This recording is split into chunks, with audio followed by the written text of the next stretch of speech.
When will this air? This is going to air within a few weeks, like not Okay. immediate. Yeah, yeah. Okay. So, all right, Sean Gibson, Executive Director of the Josh Gibson Foundation. How are you? What's good in your hood? I'm good. I'm good. It's always good in the hood, in the neighborhood of Josh Gibson. Here's the thing, though. Sean and I have known each other for years, so every time we have this opportunity to talk to one another, it's kind of like, all right, I have to act like I don't know you. I have to act like We're like family though. So we're like family yeah, here. exactly. So what's good with you? What's good with the Josh Gibson Foundation? Well, you know what? Let's just go back to when it started and why it started, just for those who don't know what the Josh Gibson Foundation is and who it's for.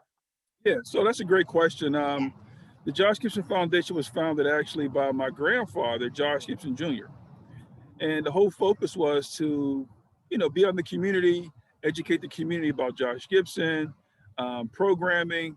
And so from there, it has grown. Now we have over 300 kids in our program. We have 3 locations. We're a partner in the Pittsburgh Public Schools, so we're in 2 schools. We're also in the City of Pittsburgh Parks and Recs Department over in Ammon. The 2 schools that we're in are Langley K through 8 and Pittsburgh Classical Academy. And so it has definitely grown. And this year has been a great year for us. So yeah, we're excited. It has been a great year. So I'm looking up the his home, your great grandfather, your great grandfather, right? Your Yeah, great great. grandfather's home in Menneson was honored. You guys were honored in what, Huntsville, Alabama? Was it Huntsville, Alabama? I only know this because my sister lives there and I know the TV station. And so I was like, whoa, Rocket City honored Josh Gibson. That's dope. Like, I was so elated to know that this is what's going on with the Josh Gibson Foundation. His home was memorialized. And then it was a plaque. And I mean, did you expect this to be this big? You think, okay, we're Right. gonna get his name out there. People will know about it, but this is like a big deal. Well, that's our goal, Yeah. right? Okay. As representing the Gibson family, I mean that's what I expect Hmm. for me to do, represent the family. So am I surprised? No, because I'm putting in the work. Yeah. And so what I will say about this is that the plaque of Menneson, we did that last week. Yeah. 538 feet. That's Josh Gibson's second longest home run ever. The longest is in Yankee Stadium. And so I was surprised because they had an actual street named after him as well, Josh Gibson Way. I did not know that. So when I got up there, I said to the mayor, I said, hey, I didn't know nothing about the street sign. They said, yeah, we wanted to surprise you. So now there's 3 streets named after Josh Gibson: Menneson, Pennsylvania, on the north side, off of Charles Street, where he grew up at, Right. and then his hometown in Buena Vista, Georgia. So there's 3 actual Josh Gibson streets named after him. And so Man. it's been exciting. And so actually where I'm at right now is at the Voodoo Brewery for my meeting. And we have a mural of Josh Gibson on the wall in the back here. Jeremy Raymer, famous artist, local artist who done the mural. He did the Clemente one on 279. We're going on 279.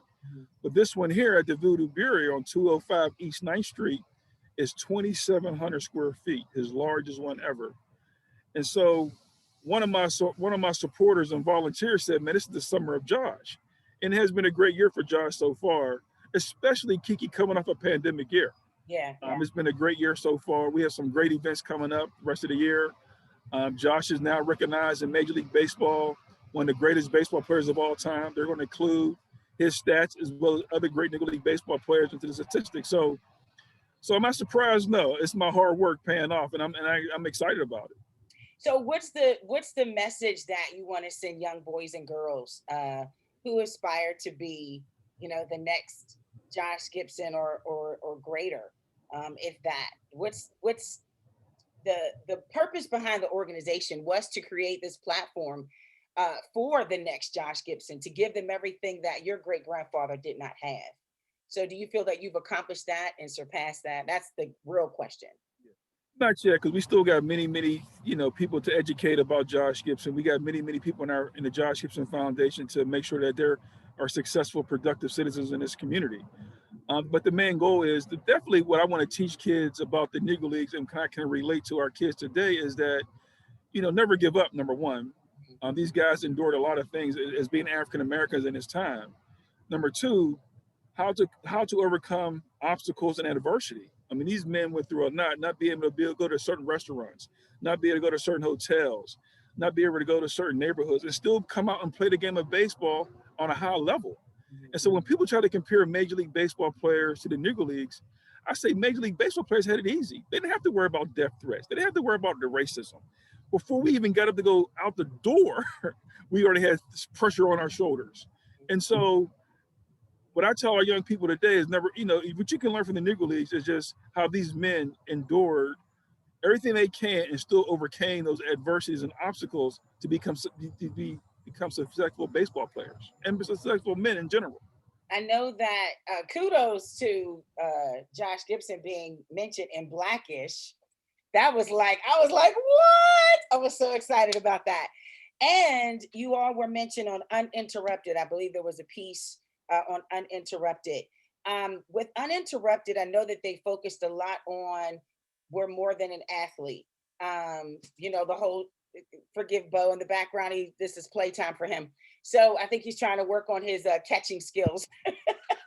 He's like, I'm gonna just shoot my shot. With Sean on here, I'm gonna shoot my shot. When you have the community of the shut up and dribble, shut up and play, with all the work that you do, how do you fight that type of criticism? Because although there's some support out there, there's still some negativity. There's still some people that are saying y'all are making too much noise. Who cares? It's not that big of a deal. How do you look at that? Great question. I'm glad you brought that up because since we've been going through all these things with Josh right now, with his statistics, I even had to ask the white historian from Major League Baseball, John Thorne. I said, listen, man, I'm gonna be honest with you, John. Is white America ready for this? Because when these Negro League Baseball players come in, they're going to take a lot of spots. Is white America ready for this? The second thing is right now we're also in the MVP campaign race. This is our MVP campaign shirt. You can go to our website, jg20mvp.com. And so right now what that means is that the commissioner at the time was Kennesaw Mount Landis. He was the commissioner who denied African Americans the opportunity to play baseball. His name has since been removed last year. Right. And now the three names they're considering is Branch Rickey, who opened the doors for Jackie Robinson, Frank Robinson from the Baltimore Orioles, and our Josh Gibson. My question to that is, it's not about Josh Gibson, Kiki. It's about the 3,400 men that were denied the opportunity. Kennesaw Mount Landis knocked out 3,400 men that opportunity to play in the majors. So if Josh's name was able to be on the MVP award, it won't be just about Josh. It'll be about the 3,400 men carrying on his shoulders. But to get to your criticism, yeah, even on this campaign race, I see comments on social media, and you'll hear, like you said, you'll hear the naysayers with Josh then playing the majors. Why it should be named after Babe Ruth. Of course they're going to put that in there. But I've been there, done that, saying that. It doesn't stop me my mission, what I'm trying to do. But I will say this: I do screenshot and I save those comments, and we'll see what happens. Okay. All right. Well, just in case someone wants to leave a comment on this post, just let you know it will be screenshotted. What more do you? Well, the screenshots is more of it fuels my fire to make sure that we get this job done. That's all, because you do get a lot of negativity. Yeah. And it's just the time we live in. We in this Black Lives Matters movement, and some people don't like that. I was going to ask, do you think your great grandfather would like all this attention? Do you think that he'd be like, "Come on now, Sean"? You think he would like all this attention? I don't know, because from what I've heard from the family, how he was as a man, I think he would definitely embrace it. I think he's definitely will see the goodness of it. He was a modest guy. He wasn't a type of guy that talked about himself. So he might not like all this attention, but he probably would love it for, I would say this, he would love to see the things that are going on to help support the other great players.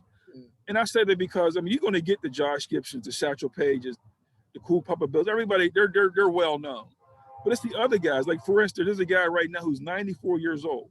His name is Ron Teasley. He's one of the few players living. I'm happy for Mr. Teasley than I am for Josh because he's still alive and will see his name in the record books. Yeah. Ain't too many guys alive to see that. So I'm more excited for a 94-year-old man before he passed away to have the opportunity to see his name in the Major League Baseball record books. That's awesome. I'm so proud of you. I'm so proud of Thank you. you, thank you, Worked thank so you. hard for your great grandfather and for this foundation and just keeping his legacy alive and just bringing awareness to the Negro Leagues. There's so many who deserve to be honored and that were ignored in their past time. And thank you so much for reintroducing us or introducing us to them. What more do you want for the Josh Gibson Foundation, and how can we help you achieve that? Well, our next goal right now is, so we're on the MVP campaign. I talked about that. That's our next goal. My big goal is, and I've been talking with the Pirates and a few other local supporters, is that I want to do a miracle field. A miracle field is a field that is used for disabled children, right? And there are several miracle fields around the city. I mean, around the Western Pennsylvania, but not in the city.